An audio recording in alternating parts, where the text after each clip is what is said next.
السلام علیکم ورحمۃ اللہ وبرکاتہ۔ نحمده ونصلی علی رسولہ الکریم، اما بعد، فاعوذ باللہ من الشیطان الرجیم، بسم اللہ الرحمن الرحیم، رب اشرح لی صدری ویسر لی امری واحلل عقدۃ من لسانی یفقہوا قولی۔ آج ہم انشاءاللہ سورۃ النساء کی آیت نمبر 80 سے شروع کریں گے، 80 سے۔ من يطع الرسول فقد اطاع الله ومن تولى فما ارسلناك عليهم حفيظا۔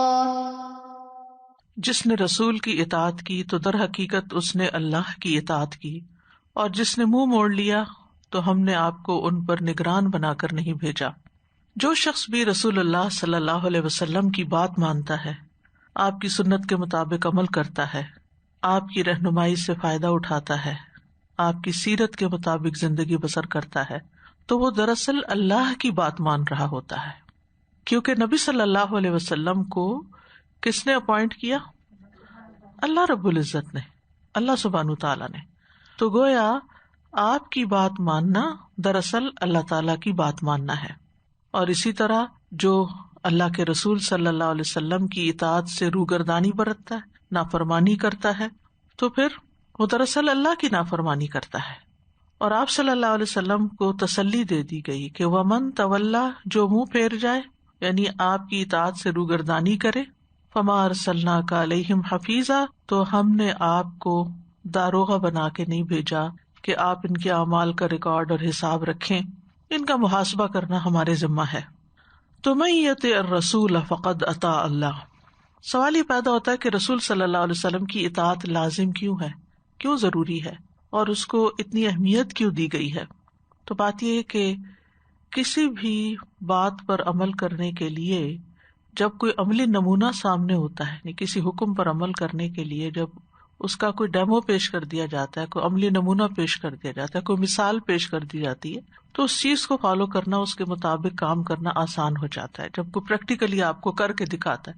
ایک ہوتا ہے زبان سے بتا دینا، اس میں آدھی بات بعض اوقات سمجھ آتی، آدھی نہیں آتی، لیکن جو کوئی کر کے دکھاتا ہے تو وہ بات زیادہ سمجھ میں آتی ہے۔ تو اللہ سبحانہ تعالیٰ نے صرف کتاب نہیں اتاری بلکہ رسول صلی اللہ علیہ وسلم کو بھی بھیجا، تاکہ جو کچھ اللہ تعالیٰ ہم انسانوں سے چاہتے ہیں وہ رسول اللہ صلی اللہ علیہ وسلم کر کے دکھائیں لوگوں کو۔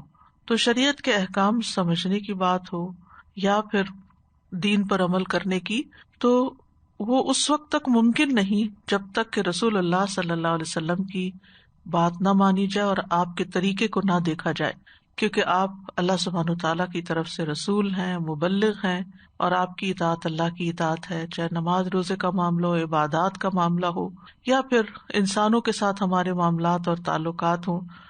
ان تمام چیزوں میں جب تک قرآن کی تشریح یا تفسیر یا توضیح رسول اللہ صلی اللہ علیہ وسلم اپنے قول اور عمل سے نہیں کرتے اور اس کے مطابق ہم زندگی بسر نہیں کرتے، تو گویا ہم اللہ سبحانہ تعالیٰ کی نافرمانی کا ارتکاب کر رہے ہیں۔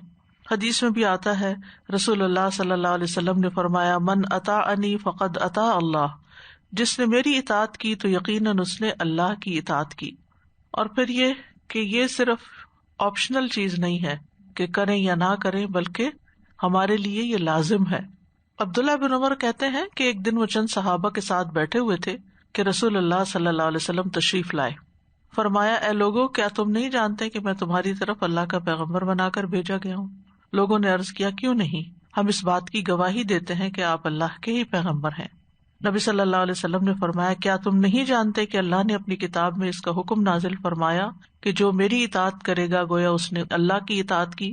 لوگوں نے عرض کیا، کیوں نہیں، ہم اس بات کی گواہی دیتے ہیں کہ جو آپ کی اطاعت کرتا ہے وہ دراصل اللہ کی اطاعت کرتا ہے، اور آپ کی اطاعت اللہ ہی کی اطاعت ہے، کیونکہ آپ کی اطاعت کا حکم اللہ نے دیا ہے، جیسے پیچھے آپ پڑھ چکے ہیں، اطیعوا اللہ و اطیعوا الرسول و اولی الامر منکم۔ تو اطیعوا اللہ، اطیعوا الرسول، لیکن اطیعوا اولی الامر نہیں کہا گیا، و اولی الامر منکم کہا گیا۔ اور فرمایا، ومن تولی فما ارسلناک علیہم حفیظا، تو جو منہ پھیر جائے، منہ موڑ جائے، روگردانی کرے، بات نہ سنے آپ کی سنت پر اعتراض کرے، آپ کے طریقے کے اوپر آبجیکشنز ہو اس کو، تو پھر یہ آپ کی ذمہ داری نہیں کہ آپ اس سے نپٹیں، اس سے ہم نپٹیں گے. وما ارسلناک علیہم حفیظا.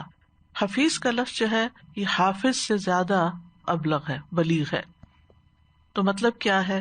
یعنی آپ کو اس لیے نہیں بھیجا گیا کہ آپ ان کے اعمال کی نگرانی کریں، یا آپ ان کی کفر سے حفاظت کریں، یا یہ کہ آپ ان کے اعمال کو لکھیں یا ریکارڈ کریں. ان علیکم لحافظین کرامن کاتبین.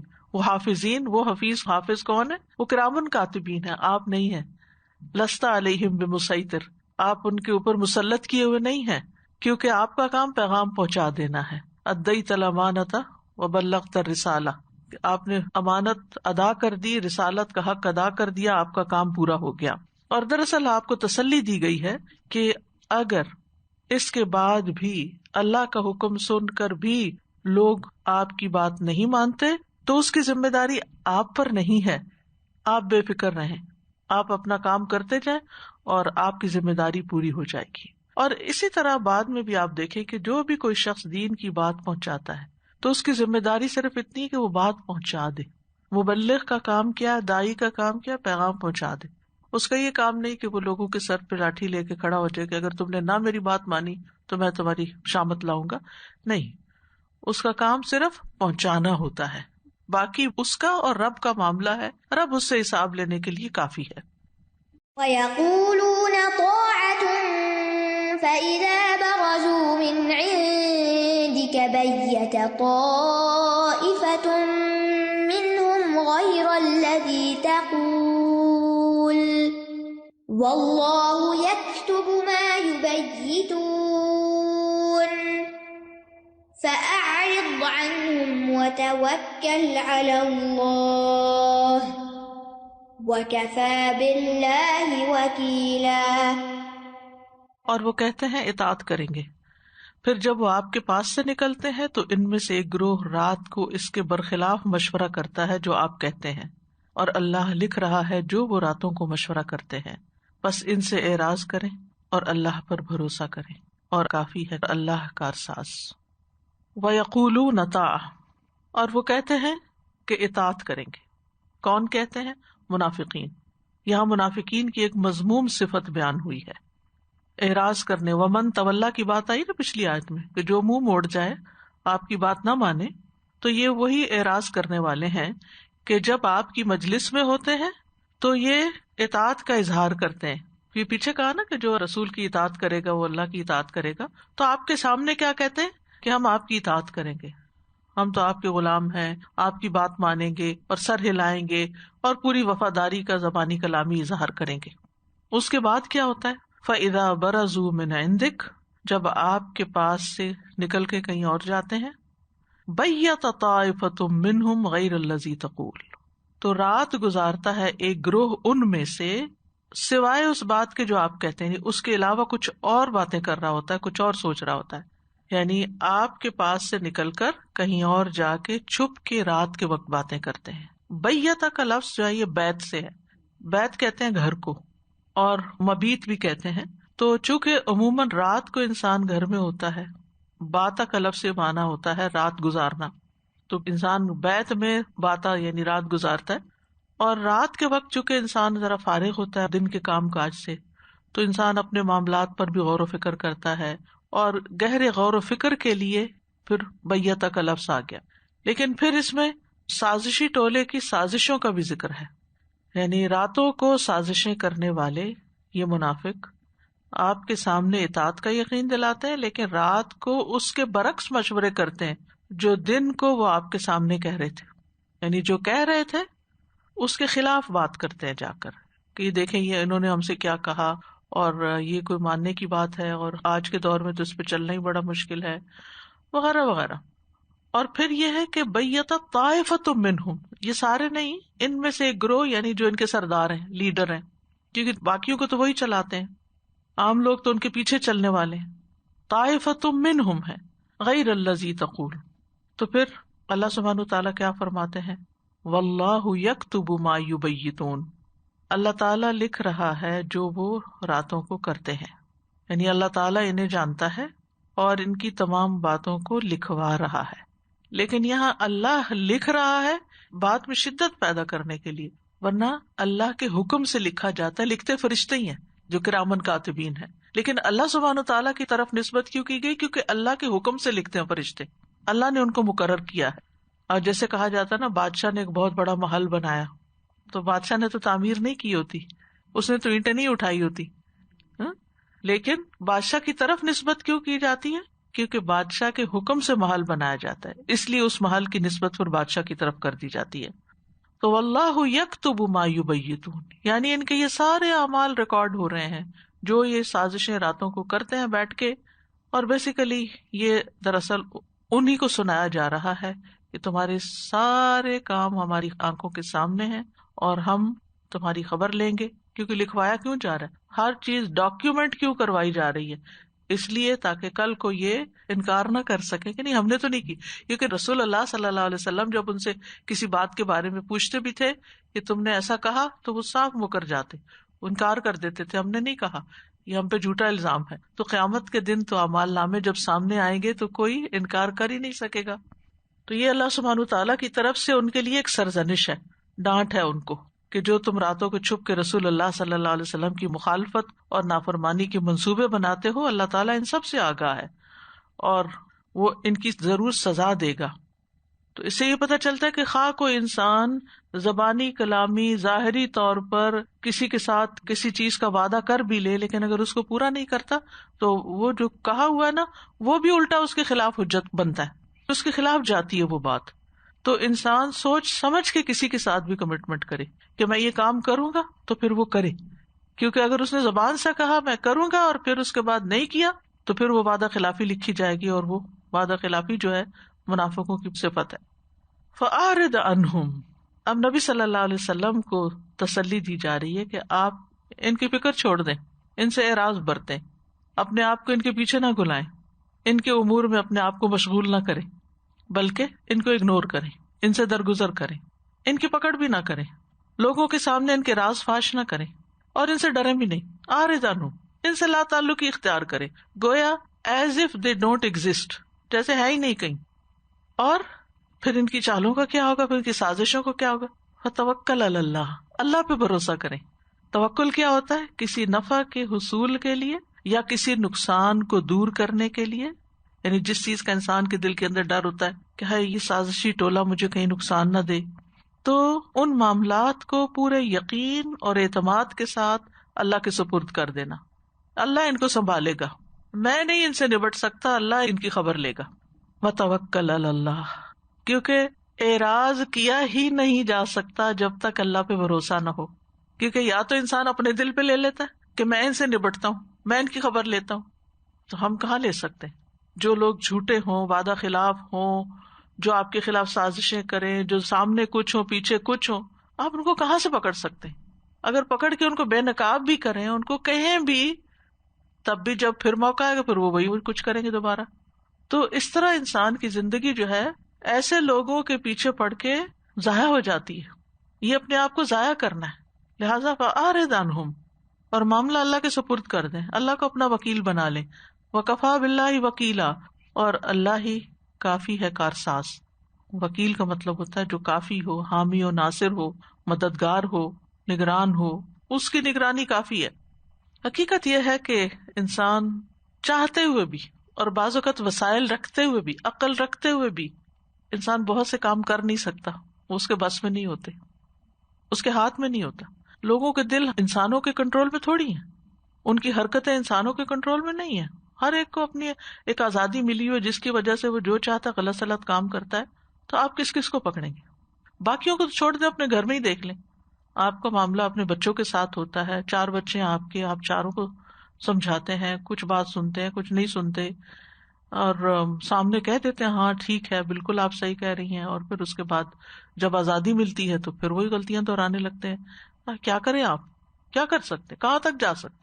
آپ کا کام ہے سمجھاتے رہنا، اور اس کے بعد ان سب کو اللہ کے حوالے کریں کہ اللہ آپ ان کی تربیت کریں گے، آپ نے ان کو سیدھے راستے پہ رکھنا ہے، کیونکہ سیدھا راستہ تو دکھاتا ہے، میں نہیں دکھا سکتا. انک لا تہدی من احببت، جن سے آپ محبت کرتے ہیں اور جن کی فکر آپ کرتے ہیں اور جن کے پیچھے ہم گلے جاتے ہیں، کہ یہ تو ضروری سیدھے راستے پہ چلے اور ہم اپنی پوری انرجی لگا دیتے ہیں ان پر اور پھر بھی نتائج وہ نہیں نکلتے جو ہم چاہتے ہیں. تو یہ تو ہمارے کرنے کا کام ہی نہیں تھا جس پہ ہم لگ گئے. ہمارا کام تھا اچھے برے کا فرق بتانا، سمجھانا، نفع نقصان بتانا، اور اس کے بعد معاملہ اللہ کے سپرد کر دینا. اپنا فرض پورا کر کے اس میں کوتاہی نہ ہو اور پھر معاملہ اللہ کے حوالے کرے.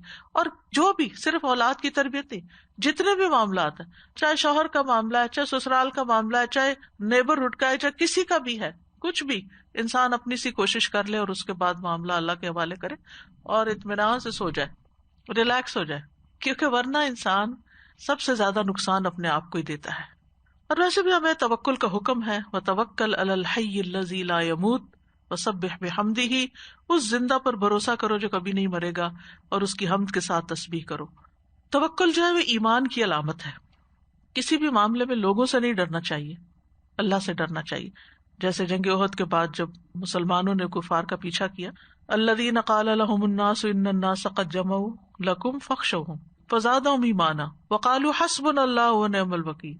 ایسے تمام مواقع پر جس چیز پر بھی آپ پریشان ہونا اور جو چیز بھی آپ کے ہاتھ سے نکلتی معلوم، چاہے رزق کا معاملہ ہو، چاہے اولاد کا ہو، چاہے کوئی بھی ہو، تو سب موقعوں پر کہے حسبی اللہ ونعم الوکیل، میرے لیے اللہ کافی ہے، میں نے اپنا معاملہ اس کے سپرد کیا. تو ہر طرح کا نقصان، ہر طرح کا خوف، ہر طرح کی پریشانی، ہر جگہ وَعَلَى اللَّهِ فَلْيَتَوَكَّلِ الْمُؤْمِنُونَ. اسی طرح لوگوں کی اذیتوں کے مقابلے میں نبی صلی اللہ علیہ وسلم کو فرمایا گیا وَلَا تُطِعِ الْكَافِرِينَ وَالْمُنَافِقِينَ وَدَّعْ أَذَاهُمْ وَتَوَكَّلْ عَلَى اللَّهِ وَكَفَى بِاللَّهِ وَكِيلًا. سورۃ الاحزاب میں آتا ہے. اور کافروں اور منافقوں کا کہنا نہ مانو. اب جب ان کا کہنا نہیں مانیں گے تو ناراض ہوں گے، وہ مخالف ہو جائیں گے. بعض اوقات ایسا ہوتا ہے نا کہ کسی انسان کی غلط بات آپ نہیں مان سکتے، پھر آپ کو ڈر بھی لگتا ہے کہ اب یہ تو چھوڑیں گے نہیں مجھے. اور ان کی اظہار ثانی کی پرواہ نہ کرو، کیونکہ وہ باتیں بناتے ہیں، بنانے دو، اور اللہ پہ بھروسہ کرو، اور وکیل کی حیثیت سے اللہ کافی ہے. پھر اسی طرح لوگوں کی روح گردانی، لوگ منہ موڑ جاتے ہیں، چھوٹی چھوٹی باتوں پہ ناراض ہو جاتے ہیں، آپ کو چھوڑ جاتے ہیں، تو اس وقت انسان کو پریشانی ہوتی ہے. کتنے ہی لوگ ایسے ہیں دنیا میں کہ جو اس بات پہ گھلے جا رہے ہیں کہ لوگوں نے ان کو ابینڈن کر دیا، یا کچھ بچے ہیں جو ماں باپ کے رویوں سے پریشان ہوئے اور زندگی میں نفسیاتی مریض بن گئے، ذہنی مریض بن گئے. کچھ شوہر کی طرف سے، کوئی کسی دوست کی طرف سے، کوئی کسی پیارے کی طرف سے کہ اس نے مجھے چھوڑ دیا. تو ایسے تمام لوگ جتنے بھی منہ موڑ جائیں، چھوڑ جائیں، بے وفائی کریں، بے رخی کریں، فَإِن تَوَلَّوْا فَقُلْ حَسْبِيَ اللَّهُ لَا إِلَٰهَ إِلَّا هُوَ عَلَيْهِ تَوَكَّلْتُ وَهُوَ رَبُّ الْعَرْشِ الْعَظِيمِ. اسی طرح بڑی سے بڑی کوئی آزمائش ہو، کوئی تکلیف ہو. حضرت ابراہیم علیہ السلام کو جب آگ میں پھینکا گیا تو انہوں نے کیا کہا؟ جبریل آئے کہ میں کیا مدد کر سکتا ہوں، تو انہوں نے کہا حسبنا اللہ ونعم الوکیل.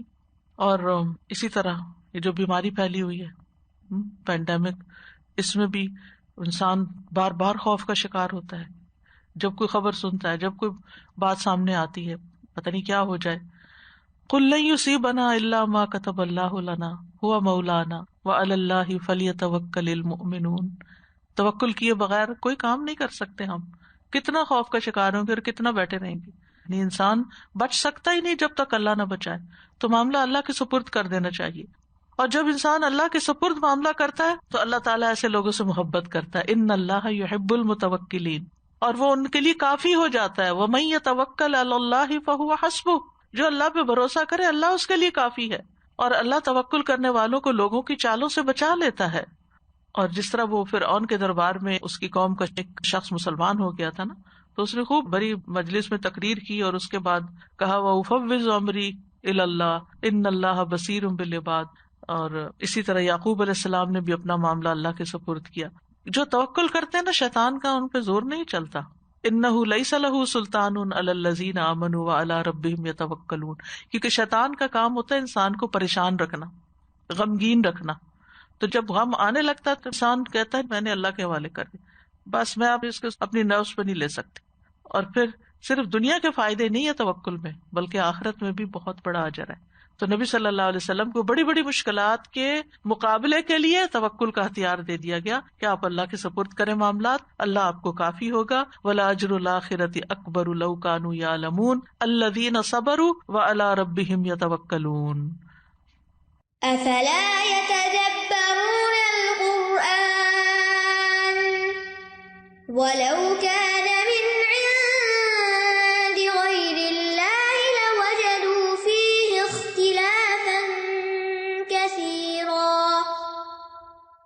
کیا بھلا وہ قرآن میں تدبر نہیں کرتے؟ اور اگر یہ اللہ کے سوا کسی اور کی طرف سے ہوتا تو ضرور وہ اس میں بہت زیادہ اختلاف پاتے. ویسے تو خطاب عام ہے سب سے، لیکن یہاں اس کانٹیکس میں منافقین کی طرف اشارہ، یعنی منافقین ہی کے بارے میں کہا جا رہا ہے کہ اگر وہ لوگ قرآن کریم کو غور سے سنتے، اس کے معنی پہ غور کرتے، اس کے مضامین پہ تدبر کرتے، تو انہیں مکمل معرفت حاصل ہوتی اس بات کی کہ رسول اللہ صلی اللہ علیہ وسلم برحق ہیں، جو دین لے کر آئے ہیں وہ برحق ہیں، جو حکم وہ ہمیں دیتے ہیں اس میں فائدہ ہے ہمارا، اس میں ہماری دنیا اور آخرت کی بھلائیاں ہیں. تو پھر ان کو نفاق سے نجات مل جاتی، یہ اس مرض سے باہر نکل آتے، کیونکہ قرآن دلوں کی بیماریوں کے لیے شفا ہے، اور دلوں کی بیماریوں میں سب سے بڑی بیماری دین کے بارے میں، اللہ کے بارے میں شک کرنا ہے. تو اس شک کا علاج قرآن میں ہی ہے اور کہیں نہیں ہے. تو افلا یتدبرون القرآن، یہ جو حمزہ ہے نا افلا، یہ بل کے معنوں میں بھی استعمال ہوتا ہے اور ڈانٹ کے لیے بھی ہے، یعنی یہ استفہام جو ہے افلا، کیا تم ایسا نہیں کرو گے، کیوں نہیں کرتے تم؟ تو یہ سوال اسی لیے نہیں کہ اس کا کوئی جواب دیا جائے، نہیں، یہ ایک طرح سے ان کی حالت کے اوپر بات کی جا رہی ہے کہ ان کی یہ مرض کیوں نہیں ختم ہوتی. یہ قرآن پہ غور کرتے، قرآن کو پڑھتے، سمجھتے، اس میں وقت لگاتے تو اس مصیبت سے نجات پاتے. اور یتدبرون تدبر سے ہے. زمخشری کہتے ہیں تدبر الامر کا مطلب ہے کسی معاملے یا کام کے انجام میں غور و فکر اور سوچ بچار کرنا، اور یہ غور و فکر کرنا کہ اپنے انجام اور انتہا میں وہ کس چیز کی طرف لوٹ کے جائے گا. تدبر کا لفظ جو ہے نا یہ دبر سے نکلا ہے. دبر کس کو کہتے ہیں؟ پشت کو کہتے ہیں، ٹھیک ہے، یعنی کسی چیز کا نچلا حصہ. تو تدبر کا مطلب یہ ہے کہ اس کی گہرائی میں جا کے بات کو لینا. ایک ہوتا ہے سرفیس پہ چیزوں کو لینا، اور ایک ہے کہ اس کے اندر اترنا. تو پھر یہ تدبر کا لفظ جو ہے نا ہر طرح کے غور و فکر کے لیے بھی آنے لگا، غور و فکر کرنا. تو مطلب کیا ہے افلا یتدبرون القرآن، کہ کیا وہ قرآن میں غور و فکر نہیں کرتے تاکہ انہیں بصیرت حاصل ہوتی. اور یہ کس طرح ہوتا ہے؟ ایک ہی آیت کو بار بار پڑھنے سے، بار بار دہرانے سے، بار بار سمجھنے سے، مل جل کر غور و فکر کرنے سے. اور یہاں پر آپ دیکھیں کہ یہ جو افلا یتدبرون، تو ہم کیا کہیں گے؟ نہیں ہم نہیں کرتے، ہم تو نہیں کرتے. نہیں، یہ اس لیے پوچھا جا رہا ہے کہ کرو، کرنا چاہیے، یعنی ایک طرح سے وجوب ہے. جیسے سورۃ محمد میں بھی آتا ہے افلا یتدبرون القرآن ام علی قلوب اقفالها، کیا یہ قرآن میں غور و فکر نہیں کریں گے؟ کیا ان کے دلوں پہ تالے پڑے ہوئے؟ تو ہم کیا کہیں گے؟ یعنی دو چیزیں ہوں گی نا، یا تو غور و فکر کریں گے تو یا تالے ہی پڑے رہیں گے. یہ دل کے تالے کھلتے ہیں، گرہیں کھلتی ہیں، اندر کے بوجھ نکلتے ہیں جب انسان قرآن کو اندر داخل کرتا ہے اور گہرائی تک اس کو سمجھتا ہے. تو جب انسان تدبر کرتا ہے تو انسان کو اللہ کی پہچان ہوتی ہے، اللہ تعالیٰ کے احکامات کی پہچان ہوتی ہے، پھر عمل کی توفیق ہوتی ہے، ایمان میں اضافہ ہوتا ہے، دل کے سکون میں اضافہ ہوتا ہے، انسان کی بصیرت، سوچ سمجھ میں اضافہ ہوتا ہے، دل میں وسعت پیدا ہوتی ہے، نگاہ میں بصیرت کے علاوہ ایک وسعت آتی ہے انسان کے اندر. اور ویسے بھی اگر دیکھا جائے تو قرآن مجید کے نزول کا ایک مقصد جو سورۃ صاد میں ہمیں بتایا گیا وہ کیا ہے؟ کتاب انزلناہ الیک مبارک لیدبروا آیاتہ ولیتذکر اولو الالباب. یہ ایک کتاب ہے جسے ہم نے تمہاری طرف نازل کیا، بہت بابرکت ہے تاکہ وہ اس کی آیات میں غور و فکر کریں. یہ آیا اس لیے. اب ہم سب کو سوچنا چاہیے کہ کیا ہم اس پر عمل کر رہے ہیں، ہم اس کے لیے وقت نکال رہے ہیں. ابن قیم کہتے ہیں کہ جہاں تک قرآن میں غور و فکر کرنا ہے تو اس سے مراد ہے دل کی نگاہوں کو اس کے معنوں میں گاڑ دینا. دل کی نگاہوں، پھر اوپر اوپر سے کانوں سے نہیں سننا، اور اس کے تدبر اور سمجھنے میں اپنی تمام فکر کو یکجا کر لینا. قرآن کو نازل کرنے کا یہی مقصد ہے. فہم اور تدبر کے بغیر محض تلاوت کرنا مقصد نہیں ہے. یہ ابن القیم مدارج السالکین میں کہتے ہیں، یعنی سمجھے بغیر صرف تلاوت ہی کرتے جانا یہ مقصد نہیں ہے کتاب اتارنے کا. یعنی اللہ تعالیٰ نے یہ نہیں فرمایا کہ ہم نے کتاب اتاری تاکہ تم بیٹھ کے اس کی تلاوت کرتے رہو، اس لیے اتاری تاکہ غور و فکر کرو. لیکن آج آپ دیکھیں کہ مسلمانوں کی اکثریت تو قرآن کے ساتھ ان کا تعلق نہیں. اس کے بعد جو بڑی اکثریت ہے اس کا کیا تعلق ہے قرآن کے ساتھ؟ تلاوت، حفظ، صرف الفاظ کو رٹ لینا، اور اس کے بعد اس سے اگلے درجے پر نہیں جاتے، یعنی اس کے معنی کو نہیں جانتے.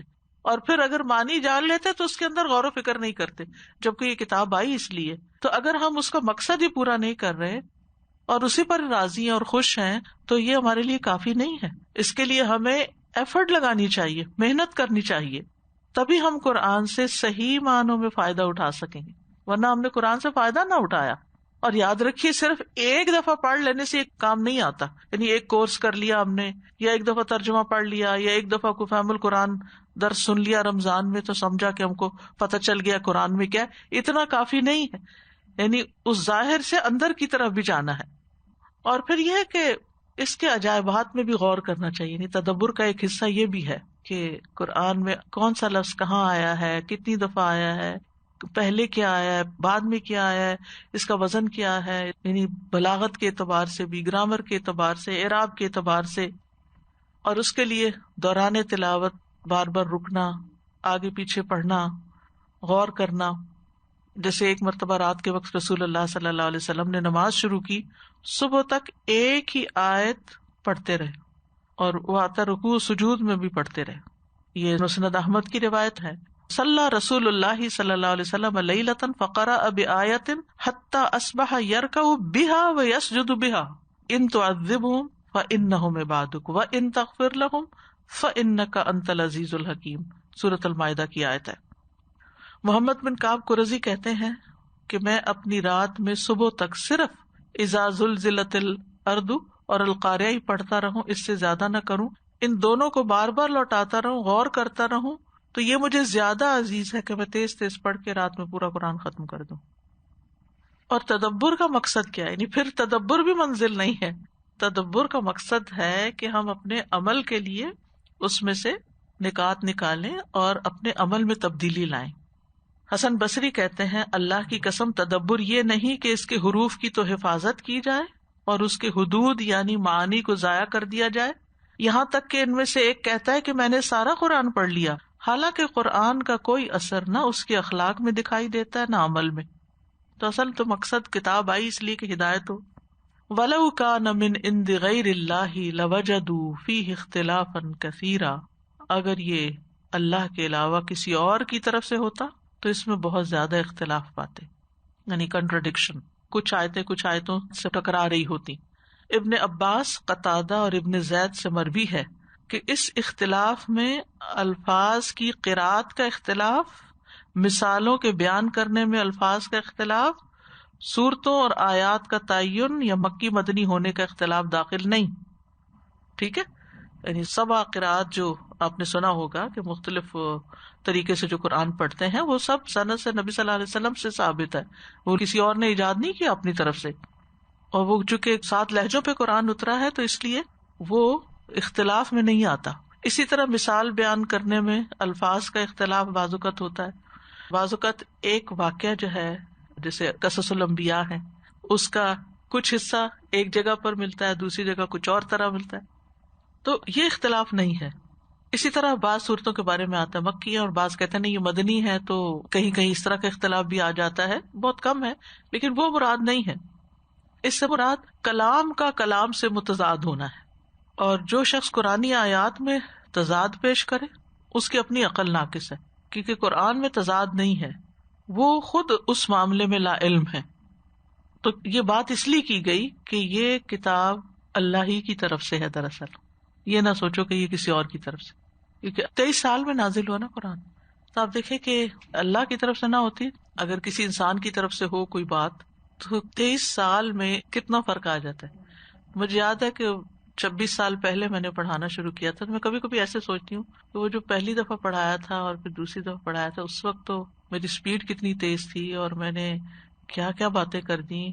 اور پھر آہستہ آہستہ اپنے اوپر چیک رکھنا شروع کیا کہ سوچ سمجھ کے بات کرنی ہے، اور کرتے کرتے کرتے یعنی ایک اسٹائل میں چینج آ جاتا ہے، الفاظ میں چینج آ جاتا ہے، مثالوں میں چینج آ جاتا ہے، آڈینس کے مطابق، حالات کے مطابق کتنی ساری تبدیلیاں آ جاتی. لیکن قرآن مجید میں یعنی کہ اول سے آخر تک بلاغت میں کوئی فرق نہیں اور کہیں کسی قسم کی لغت کی کوئی غلطی نہیں. ہم تو جملوں میں مذکر سے مؤنث اور کہاں کہاں سے گرامر کی کیسی کیسی غلطیاں کر دیتے ہیں.